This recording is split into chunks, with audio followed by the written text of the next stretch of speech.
किराएदार बेटा। उठ जा नालायक, सुबह के 8 बजने को है। तुझे एग्जाम नहीं देना क्या? थोड़ी देर और सोने दीजिए ना पापा।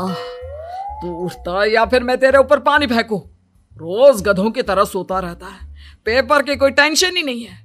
और एक हमारा समय था जब हम पेपर में फेल होने के डर से रात भर पढ़ा करते थे, सो ही नहीं पाते थे। तो क्या अब आप उसका बदला मुझसे लेंगे? मैं 15 मिनट बाद उठ जाऊंगा, आप प्लीज जाइए, मुझे डिस्टर्ब मत कीजिए। इतना कहकर रौनक रजाई ढककर फिर से सो जाता है।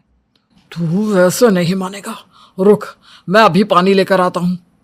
बस फिर क्या था, इतना कहकर वो भागते हुए बाथरूम में जाते हैं और पानी की एक बड़ी सी बाल्टी लाकर रौनक के ऊपर फेंक देते हैं। पानी पड़ते ही रौनक झट से उठ जाता है। ये आपने क्या किया पापा? अब तो उठेगा नहीं तो यही करना पड़ेगा ना। वैसे थैंक्स डैड, आपके कारण ना अब मुझे नहाने की भी जरूरत नहीं पड़ेगी। चलिए अब आप माँ से बोलकर मेरे कपड़े निकलवा दीजिए, तब तक मैं ब्रश कर लेता हूँ। वैसे कल ना आप एक काम और करना, नहलाने के साथ साथ मुझे ब्रश भी करवा देना। ये ब्रश करने में ना मुझे बहुत आलस आता है। रौनक की बातों से अरविंद का मुंह खुला का खुला रह जाता है। वो अपनी पत्नी कमला के पास जाता है और रौनक की हरकतों के बारे में बताता है, जिसे सुन उसकी पत्नी हंसने लगती है। तुम अपने बेटे को समझाने के बजाय हंस रही हो। रौनक बच्चा है, धीरे धीरे सुधर जाएगा, आप क्यों उसके पीछे पड़े रहते हो? अभी नहीं सुधरेगा तो कब सुधरेगा? 10वीं क्लास में है रौनक, वो अब कोई बच्चा नहीं रहा। अरविंद की इतना बोलते ही वहां रौनक भी आ जाता है। क्या डैड, मैंने आपको एक काम दिया था, वो भी नहीं हुआ आपसे। अरे क्या हुआ बेटा?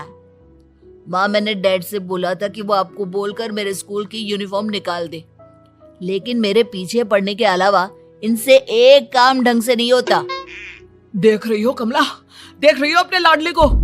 अरे आप चुप रहिए जी।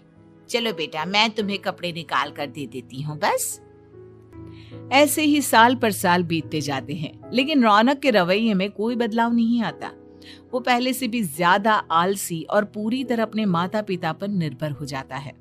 2 साल बाद पता नहीं कहाँ गायब रहता है पूरे दिन, अब तक तो आ जाना चाहिए था। अरे आप इतनी फिक्र क्यों कर रहे हैं उसकी? दोस्तों के साथ खेल रहा होगा, आ जाएगा अभी। ये कोई टाइम है खेलने का? 10 बजने वाले हैं, इतनी रात में कौन खेलता है? कमला कुछ कहती उससे पहले ही रौनक वहां आ जाता है। मम्मी जल्दी से खाना लगा दो, बहुत भूख लग रही है। तुम्हें तब तक खाना नहीं मिलेगा जब तक तुम बता नहीं देते कि इतनी रात गए कहां से आ रहे हो। ओ प्लीज डैड, अब आप एसी पे प्रद्युमन बनकर मेरे सर पर बंदूक लेकर मत बैठ जाना। अपनी फालतू की बकवास बंद कर और बता कहां से आ रहा है। माँ अब समझाइए ना डैड को। बता देना बेटा, इनको भी तसल्ली हो जाएगी। आप बोल रही हैं तो बता देता हूँ, मैं दोस्तों के साथ मूवी देखने गया था, इसलिए देर हो गई। तो इन सब चीजों में मेरे पैसे उड़ाता है। कभी 1 रुपया कमाने के बारे में सोचा है तूने? जब देखो हवा की तरह पैसे उड़ाता रहता है। माँ अब आप इन्हें चुप करा दीजिए, वरना ना मुझे गुस्सा आ जाएगा। अच्छा क्या कर लेगा? बता ना क्या कर लेगा तू? वैसे बात तो ठीक ही है, मैं कर ही क्या सकता हूँ। पैसे तो फिर भी मैं आपसे ही मांगूंगा ना। चलिए अब ये सब बात छोड़िए और मम्मी मेरे लिए खाना लगा दीजिए। अभी लगा देती हूँ बेटा। मैं बता रहा हूँ कमला, एक दिन ये ऐसे ही बिगड़ जाएगा। ओफो, आप क्यों इतना पीछे पड़े रहते हो मेरे बच्चे के? बाद की बात में देखेंगे, अभी आप शांति से उसे खाना खाने देंगे। अगले दिन डैडी मुझे 10,000 रुपए चाहिए। हाँ? अब इतने पैसे क्यों चाहिए तुझे? डैड आप बिना सवाल किए कभी पैसे नहीं दे सकते क्या? जब तक तू बताएगा नहीं तुझे पैसे भी नहीं मिलेंगे। अरे अब आप अपने बेटे को पैसे भी नहीं दे सकते? नालायक, तेरी उम्र के लोग नौकरी करते हैं और एक तू है जो नौकरी करने का नाम ही नहीं लेता कभी। आप लोगों के होते हुए भला मैं नौकरी क्यों करूं? अरे हम कब तक पैसे देंगे तुझे? तुझे भी तो अपने पैरों पर खड़ा होना होगा ना। कौन सा उधार के पैरों पर खड़ा हूं? अपने ही तो पैरों पर खड़ा हूं मैं। इसी तरह रौनक दिन प्रतिदिन लापरवाह होता जाता है। उसकी लापरवाही को देखते हुए अरविंद और कमला अपने बेटे की शादी कराने का फैसला लेते हैं और 1 महीने के अंदर अंदर ही रौनक की शादी मेघा नाम की लड़की से करा देते हैं। शादी के कुछ दिन बाद, रौनक, मुझे एक अच्छी सी साड़ी चाहिए, आप ला दोगे ना? हाँ, क्यों नहीं। कितने तक की आती है साड़ी? यही करीब 5,000 तक की। तुम चिंता मत करो, मैं आज ही डैडी से पैसे मांगकर तुम्हारे लिए साड़ी ले आऊंगा। आप कब तक ऐसे ही अपने पापा से पैसे मांगते रहेंगे? कोई अच्छी सी नौकरी क्यों नहीं कर लेते आप? अरे डैड के होते हुए मुझे नौकरी करने की जरूरत ही क्या है? पर आप ऐसे कब तक उनसे पैसे मांगते रहेंगे? कुछ आपको अपने दम पर भी तो करना होगा ना। अब तुम भी बाकी लोगों की तरह मुझे ज्ञान देना शुरू मत कर देना। साड़ी चाहिए ना तुम्हें, मिल जाएगी बस।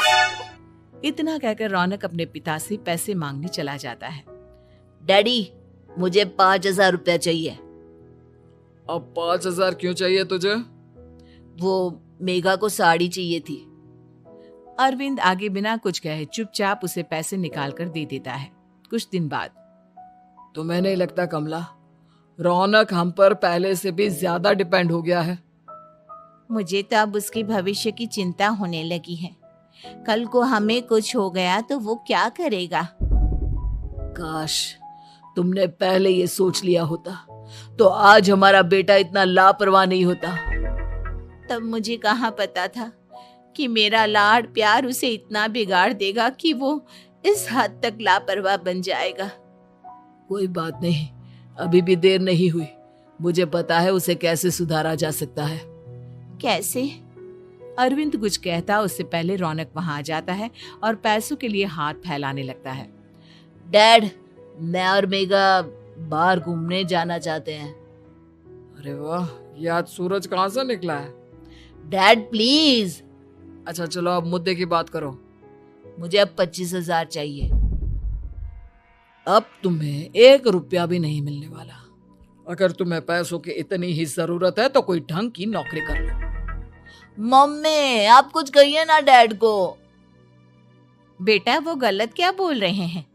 ये सब हम तेरे भले के लिए ही तो कर रहे हैं। मम्मा, मैंने बताया ना आपको, मुझे नहीं करनी कोई जॉब वॉब। तो ठीक है, निकल जाओ हमारे घर से। तुम्हारे जैसे लोगों के लिए मैंने ये घर खड़ा नहीं किया है। जितना ये घर आपका है ना, उतना ही मेरा भी है। मैं कहीं नहीं जाने वाला। जाना तो पड़ेगा ही तुझे, क्योंकि अब मैं तेरा कोई भी खर्चा नहीं उठाने वाला। ठीक है, मत उठाइए मेरा खर्चा, मैं अपने दम पर भी जी सकता हूँ। तो बेशर्मों की तरह अब तक यहाँ क्यों खड़ा है? अपना सामान ले और निकल जाए यहाँ से। रौनक पैर पटकते हुए वहां से चला जाता है। घर से निकालना जरूरी है क्या उसे? बिना पैसों के कौन रखेगा उसे किराए पर?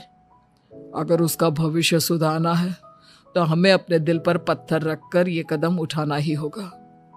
दोनों बात कर रहे होते हैं कि रौनक अपनी पत्नी के साथ एक बड़ा सा बैग लेकर घर से निकल जाता है, लेकिन घर से बाहर उसे कोई भी मुफ्त में अपने घर किराए पर नहीं रखता। अंत में थक हार कर वो फिर से अपने घर चला जाता है। क्या हुआ? थोड़ी देर पहले तो दहाड़ते हुए घर से निकला था, अब क्या हुआ? नहीं रखा ना किसी ने तुझे किराए पर? डैड प्लीज, मैं कुछ दिनों में कोई अच्छी सी नौकरी शुरू कर दूंगा। आप तब तक तो हमें रख लीजिए प्लीज। सुबह से रात हो चुकी है लेकिन कोई हमें रखने को राजी नहीं है। अब आप ही बताइए, इतनी रात को मैं मेघा को लेकर कहाँ जाऊंगा? ठीक है, बहू की वजह से मैं तुझे घर पर रख रहा हूँ, लेकिन तू इस घर में एक बेटे की नहीं बल्कि एक किराएदार की हैसियत से रहेगा। 3 महीने हैं तेरे पास। इन 3 महीनों के अंदर अंदर मुझे तेरी पहली तनख्वाह हाथ में चाहिए, समझ गया? पक्का डैड, इन 3 महीनों के अंदर अंदर तो कोई बढ़िया सी नौकरी ढूंढ ही लूंगा मैं। ऐसे ही धीरे धीरे समय बीतने लगता है और अरविंद के दिए 3 महीनों में से 2 महीने बीत चुके होते हैं। पापा जी ने हमें 3 महीने दिए थे, जिसमें से 2 महीने तो बीत चुके हैं। अब ये आखिरी महीना बचा है। अरे तुम चिंता मत करो, आज मेरा ना 2 जगह इंटरव्यू है, दोनों में से कहीं ना कहीं तो जॉब लगी जाएगी। अच्छा, all the best. Raunak interview के लिए निकल जाता है, जिसके बाद शाम में रौनक घर आता है। कैसा गया इंटरव्यू? आपकी नौकरी लगी या नहीं? अरे पहले सांस तो ले लेने दो अच्छे से। बताइए ना, मुझसे तो जरा भी इंतजार नहीं हो रहा है। वो दरअसल बात यह है कि मेरी नौकरी तो लग चुकी है, लेकिन पैसे बहुत कम है। कितने पैसे हैं? 15,000। इतने में अरविंद और कमला मिठाई का डिब्बा लेकर आ जाते हैं। बधाई हो बेटा। हम जानते थे तेरी जॉब जरूर लगेगी। लेकिन मेरी सैलरी बहुत कम है मम्मा। कम है तो क्या हुआ, धीरे धीरे बढ़ जाएगी। हाँ बेटा, हम तो बस चाहते थे कि तू अपने पैरों पर खड़ा हो जाए। मतलब अब आप मुझे घर से नहीं निकालेंगे? नहीं, ये सब हमने तुझे जिम्मेदार इंसान बनाने के लिए किया था। Thank you mummy papa. अगर आप दोनों ऐसा नहीं करते तो मुझे कभी अपनी जिम्मेदारियों का एहसास तक नहीं होता। आज आपने मुझे सिखा दिया कि इंसान का अपने पैरों पर खड़ा होना भी जरूरी होता है। इतना कहकर रौनक झट से अपने माता पिता के गले लग जाता है और अपनी कमाई की पहली तनख्वाह वो अपने माता पिता के हाथ में सौंपता है। इस तरह रौनक एक गैर जिम्मेदार व्यक्ति से एक जिम्मेदार व्यक्ति बन जाता है। और भी मजेदार और इंटरेस्टिंग वीडियो देखने के लिए वीडियो को लाइक करें और चैनल को सब्सक्राइब करना ना भूलें।